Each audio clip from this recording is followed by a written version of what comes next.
साहब, सबसे पहले तो मैं आप लोगों का बहुत आभार जताना चाहूँगा, क्योंकि जो आपने मुझे आज दिया है मैं पूरी कोशिश करूंगा उसको लौटाने की। आपने दो चीज मुझे दी है साहब आज। एक, आप लोगों ने मुझे अपना टाइम दिया है जो पैसे से ज्यादा अहमियत रखता है। Yes no. और दूसरी चीज आपने जो आज मुझे दी है, आपने मुझे भरोसा दिया है, इस काबिल समझा है कि मैं आपके सामने खड़ा हो सकूं। साहब एक चीज सीखी मैंने जिंदगी में, आप किसी से पूछें कि जिंदगी में सबसे बड़ी चीज क्या होती है, लोग कहते हैं साहब प्यार होता है। मेरे हिसाब से भरोसा प्यार से भी ज्यादा अहमियत रखता है, क्योंकि जिंदगी में बहुत लोगों के साथ हम प्यार करते हैं लेकिन भरोसा नहीं कर पाते। Yes no. साहब किसी एक बहुत अच्छे शायर ने कहा था, चांद तारों के हों जो खुद मोहताज, चांद तारों के हो जो खुद मोहताज, भीख मांगो ना उनसे उजालों की, बंद आंखों से कुछ ऐसा काम करो कि आंख खुल जाए आंख वालों की। हिसाब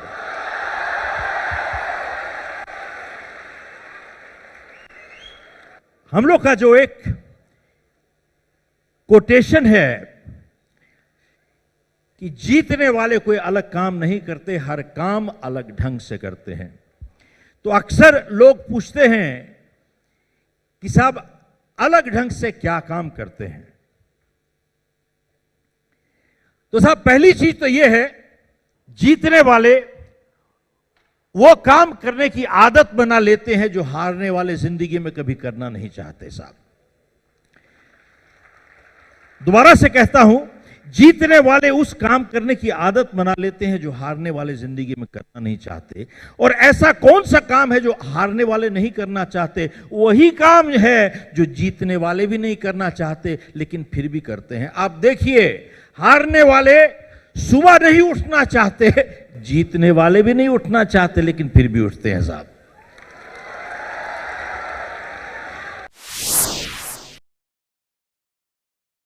आप देखें, हारने वाले मेहनत नहीं करना चाहते, जीतने वाले भी नहीं करना चाहते लेकिन फिर भी करते हैं। साहब उसकी आदत बना लेते हैं, ऑटोमेटिकली आदत बन जाती है, और जब भी करते हैं सही काम करते हैं क्योंकि आदत बन चुकी होती है। आप देखें, चाहे हम लोगों की कितनी भी उम्र हो चुकी हो, हम लोगों के माँ बाप ने एक ही बात कही थी कि बेटा अच्छी आदतें बनाओ, आदतों से ही चरित्र बनता है। अच्छी आदतें बनाओ, आदतों से ही चरित्र बनता है, क्योंकि 90% हमारा व्यवहार जो है हैबिचुअल होता है, एक आदत सी होती है।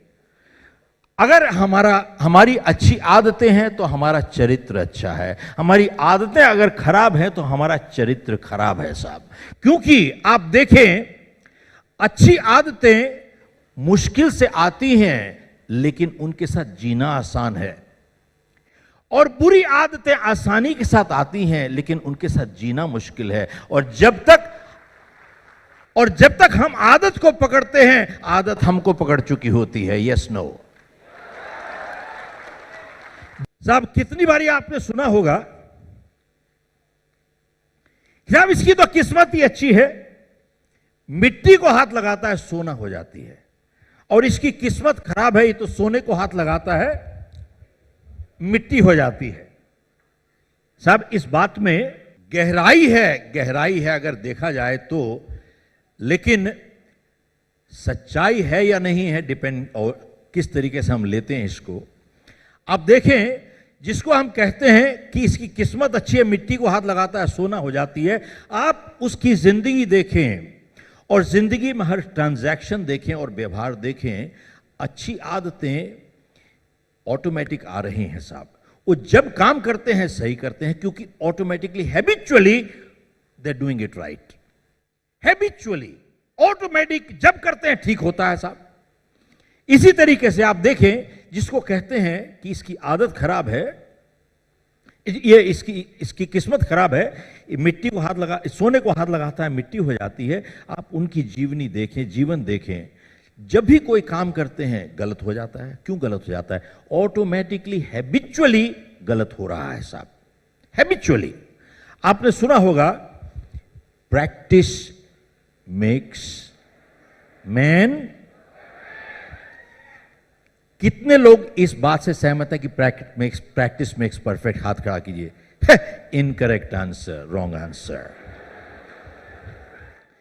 साहब देखिए, practice does not make a person perfect, only perfect practice makes perfect. ध्यान दीजिएगा, कई लोग अपनी गलतियों का अभ्यास करते हैं, उसी में परफेक्ट हो जाते हैं साहब। मैं यहां पर लफ्जों का हेर फेर नहीं कर रहा हूं, ध्यान से सुनिएगा। Practice only makes permanent whatever we practice. दोबारा से रिपीट करता हूं, प्रैक्टिस ओनली मेक्स परमानेंट। अभ्यास से निपुणता नहीं आती है साहब, अभ्यास से वही स्थायी हो जाता है। जिस चीज का हम अभ्यास करते हैं वही स्थायी हो जाता है। मैं कई साल पहले एक प्रोग्राम कर रहा था, बहुत मिक्स ग्रुप था। Doctor, attorney, accountant, carpenter, plumbers सभी थे उसमें। काफी मिक्स ग्रुप होता है जी। तो जब मैं स्टेज पे आया तो मैंने कहा कि साहब ऐसा है, जितना आसान आज है सफल होना, जिंदगी में कभी आज तक ऐसा हुआ ही नहीं। चाहे जो भी आपका प्रोफेशन हो, ध्यान दीजिएगा, चाहे जो भी आपका प्रोफेशन हो, जितना आसान आज है सफल होना, ऐसा कभी भी जिंदगी में नहीं हुआ। तो मैंने जब अपने आप को रिपीट किया तो एक आदमी अपने बगल वाले के साथ कहते हैं कि साहब इस स्पीकर को समझ में नहीं आती है, क्या बोल रहा है। मैंने उसकी बात सुनी तो मैं उसके पास गया तो उसने कहा कि बताइए कि साहब हमारा कंपटीशन कैसे नहीं है। तो मैंने साहब उससे एक बात पूछी, मैं आप सब लोगों से ये सवाल पूछने लगा हूं, तो ध्यान से सुनिएगा क्योंकि आपको जवाब देना है। मैंने उनसे ये पूछा कि, और आपसे यही पूछ रहा हूं कि साहब एक बात बताइए, आप कितने लोगों को जानते हैं अभी जो सड़क पे चल रहे हैं, जिनको जितने पैसे मिलते हैं उससे ज्यादा काम करने को तैयार हैं? कितने लोगों को जानते हैं? Hardly any. साहब आज की तारीख में ज्यादातर लोग वैसे हैं जिनको जितने पैसे मिलते हैं उतना भी काम नहीं करना चाहते। और एक दूसरा वर्ग है जो वो उतना ही काम करना चाहता है जिससे उसकी जान छूट जाए। और एक छोटी सी परसेंटेज वो है जिसको जितने पैसे मिलते हैं उससे ज्यादा काम करने को तैयार है साहब, बहुत छोटी सी परसेंटेज। तो मैंने उनसे पूछा, मैं आप सबसे पूछ रहा हूं, अगर आप उस छोटी सी परसेंटेज के अंदर आते हो, चाहे आपका जो मर्जी प्रोफेशन हो, मुझे बताइए आपका कंपटीशन है कहां पर साहब, बता दीजिए।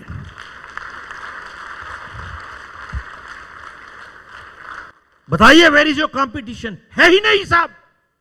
आज की तारीख में आप चले जाइए, एक अच्छा वकील नहीं मिलता साहब, हेलो, एक अच्छा अकाउंटेंट नहीं मिलता साहब आपको, एक कारपेंटर नहीं मिलता आपको, एक अच्छा प्लम्बर नहीं मिलता आपको, एक अच्छा इलेक्ट्रीशियन नहीं मिलता, एक अच्छा कुछ नहीं मिलता साहब आपको। सब ध्यान दीजिएगा,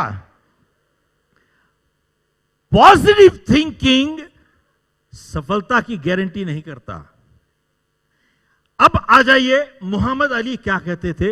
मोहम्मद अली जब अभ्यास कर रहे थे, प्रैक्टिस कर रहे थे और अपने आप को साइक करते थे, I am the greatest, I am the champion, I am the greatest, I am the champion.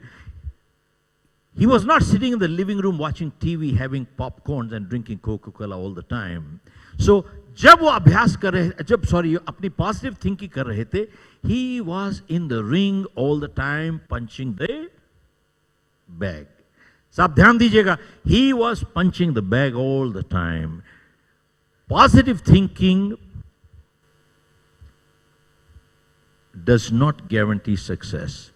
Positive thinking with positive actions and efforts increases our probability of success. ध्यान दीजिएगा.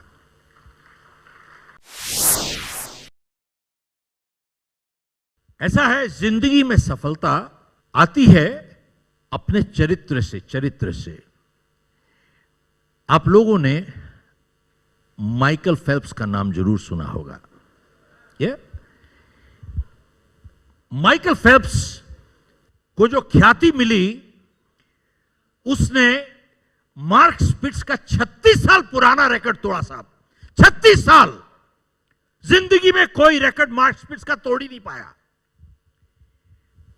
क्योंकि मार्क स्पिट्स ने 7 गोल्ड मेडल जीते थे 1972 में Munich में.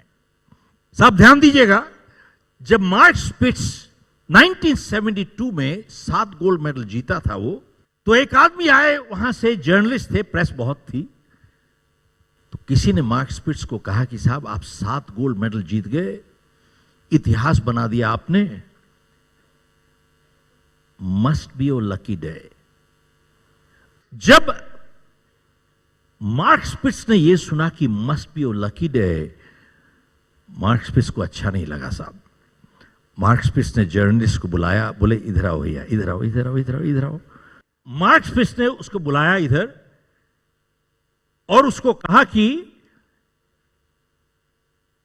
1968 में मैं मेक्सिको में था, मैंने 3 गोल्ड मेडल जीते, मैं खुश था लेकिन नाखुश था. मेक्सिको से म्यूनिक 4 सालों में मैंने 10,000 घंटों की प्रैक्टिस की है. और अगर आपका गणित अच्छा है, इसका मतलब होता है 2,500 घंटे हर साल. और गणित और ज्यादा अच्छा है तो इसका मतलब होता है 8 घंटे डेली बिना एतवार के. 8 घंटे डेली बिना छुट्टी के, बिना एतवार के.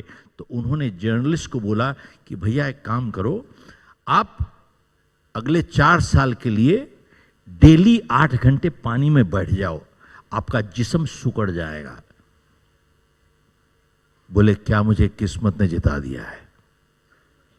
बोले क्या मुझे किस्मत ने जिता दिया है? तो उन्होंने जवाब दिया, बोले एथलीट 15 साल की ट्रेनिंग करते हैं 15 सेकंड की परफॉर्मेंस के लिए.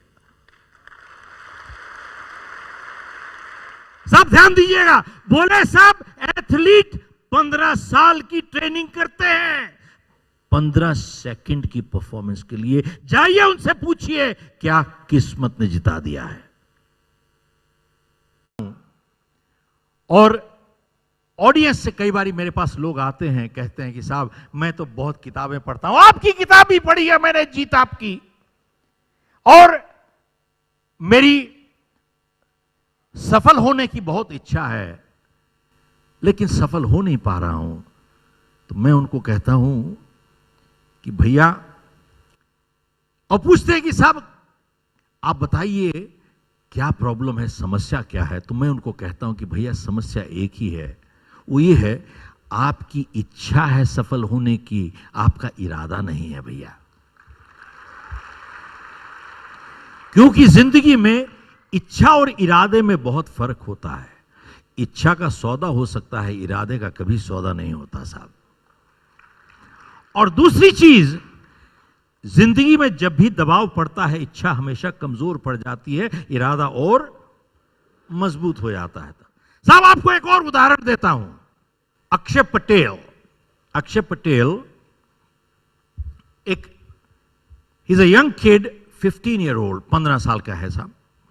एंड ये मार्शल आर्ट में कंपीट कर रहे हैं in open martial art, representing the state of Gujarat in national martial art, open martial art.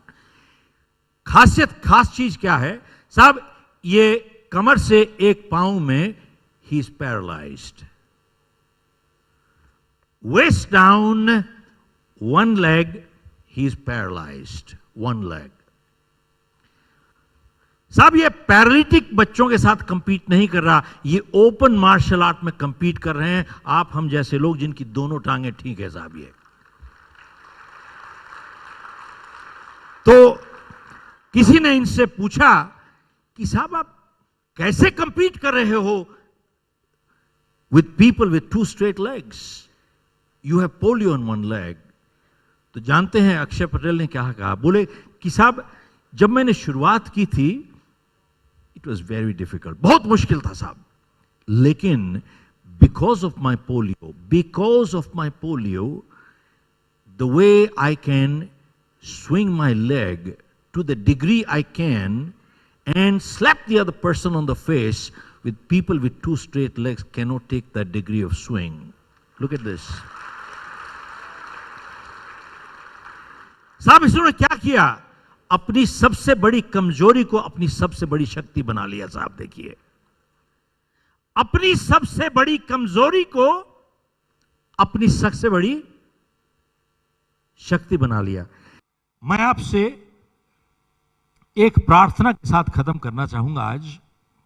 वो ये है कि तकरीबन 40 साल पहले मैं भी बैठा था ऐसे, एक डॉक्टर नॉर्मन विंसेंट पील का प्रोग्राम हो रहा था जिन्होंने किताब लिखी पावर ऑफ पॉजिटिव थिंकिंग। तो 1000 लोग थे यहां पे। जब उन्होंने जितनी ऑडियंस थी उन सबको देखा बहुत आत्मविश्वास के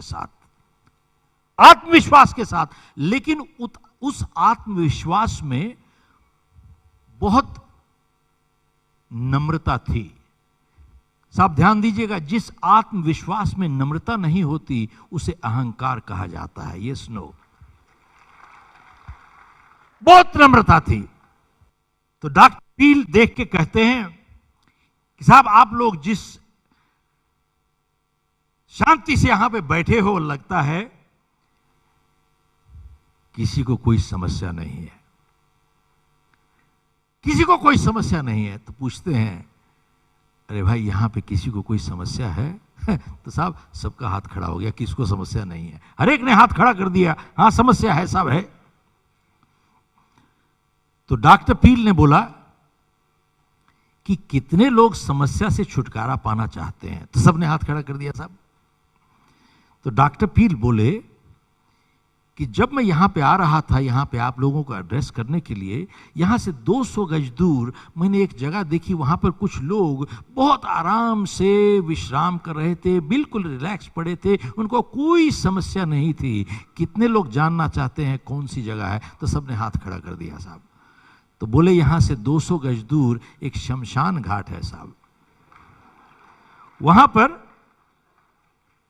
लोग लेटे पड़े हैं, एकदम रिलैक्स्ड, बिल्कुल रिलैक्स लेटे पड़े हैं, उनको कोई समस्या नहीं है, बिल्कुल निश्चिंत बैठे हैं। कितने लोग समस्या से छुटकारा पाना चाहते हैं? तो सबने या हाथ जेब में डाल लिया, कोई हाथ खड़ा नहीं हुआ। तब साहब ध्यान दीजिएगा, तब डॉक्टर पील बोले कि याद रखिए जिंदगी में समस्या एक जीवन का प्रतीक है, समस्या एक जीवन का प्रतीक है, और जब तक हम जिंदा हैं समस्या रहेगी, जब समस्या ही नहीं रहेगी तो हम ही नहीं रहेंगे। उस दिन डॉक्टर पील ने एक प्रार्थना दी जो उनकी नहीं है, 2000 साल पहले किसी और ने दी थी। और जब उस दिन मैंने उनसे प्रार्थना सुनी, साहब 40 साल से मैं कभी भी घर निकलता हूं, ये प्रार्थना हमेशा करके निकलता हूं 40 साल से, और मेरे को वाकई में इस प्रार्थना ने बहुत मदद किया है। और आज मैं आप लोगों के साथ वही शेयर करना चाहूंगा। इसको कहते हैं सेरेनिटी प्रेयर। परमात्मा मुझे संतुलन दो, जो चीज मैं जिंदगी में बदल नहीं सकता आपकी सौगात समझ के स्वीकार करूं, और जो बदल सकता हूं मुझे इतनी हिम्मत और हौसला दो कि मैं उसे बदल दूं, और इतनी सुबुद्धि दो कि मैं समझ सकूं क्या बदल सकता हूं और मैं क्या नहीं बदल सकता।